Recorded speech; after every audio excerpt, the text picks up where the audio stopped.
علامات لا تتجاهلها: عطش دائم، افحص السكر. تعب مزمن، افحص الحديد. تساقط الشعر، افحص الحديد وفيتامين دي. نزيف اللثة، نقص فيتامين سي. كدمات بدون سبب، افحص الصفائح الدموية. دوخة عند الوقوف، افحص الضغط. وجع مستمر اسفل الظهر من الجوانب، افحص الكلية. وجع الكتف الايمن بعد الاكل، افحص المرارة. وجع الرقبة من الامام، افحص الغدة الدرقية.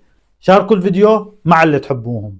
الانتفاخ، الكمون، ضعف المناعة، حبة البركة، ارتفاع الضغط، الثوم، الأنيميا، السبانخ، الأرق، البابونج، سوء الهضم، الشمر، ارتفاع الكوليسترول، الشوفان، الإمساك، التين المجفف، ألم المعدة، النعناع، البرد، ليمون مع عسل، التهاب الحلق، مية دافية مع عسل، الكحة، ورق الجوافة.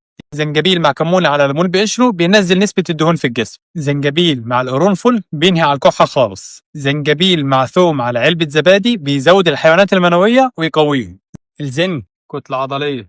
فيتامين بي كومبلكس، أعصاب حديد. أوميجا 3، ذاكرة شديدة. فيتامين سي، مناعة قوية. كالسيوم مع المغنيسيوم، عظام قوية وما تتكسرش بسهولة. القرنفل مضاد حيوي ومسكن. البابونج مهدئ وبيساعد على النوم. النعناع بيقلل الصداع ومفيد للقولون. الكركديه بيقلل الضغط سواء ساخن أو بارد. الكركم مضاد أكسدة قوي جدا. الكمون بيطرد الغازات وبيساعد في عملية الهضم. اللبن البقري، عظام زي الحديد. السبانخ، فقدان الأنيميا تماما. الفول السوداني، كتلة عضلية أكبر. زيت السمك، ذاكرة شديدة. الجوافة، مناعة قوية.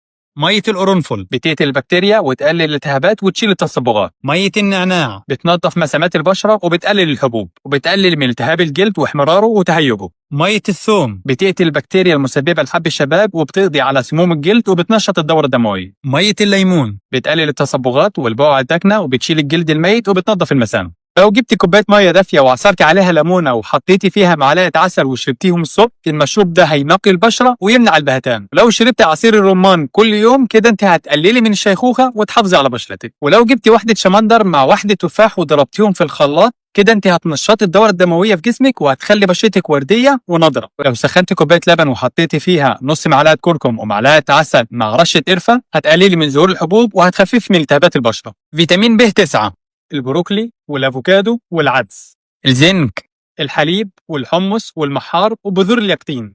المغنيسيوم، بذور الشيا والسمسم واللوز والدارك شوكليت. فيتامين سي، الجوافة والبرتقال والليمون والفلفل والفراولة.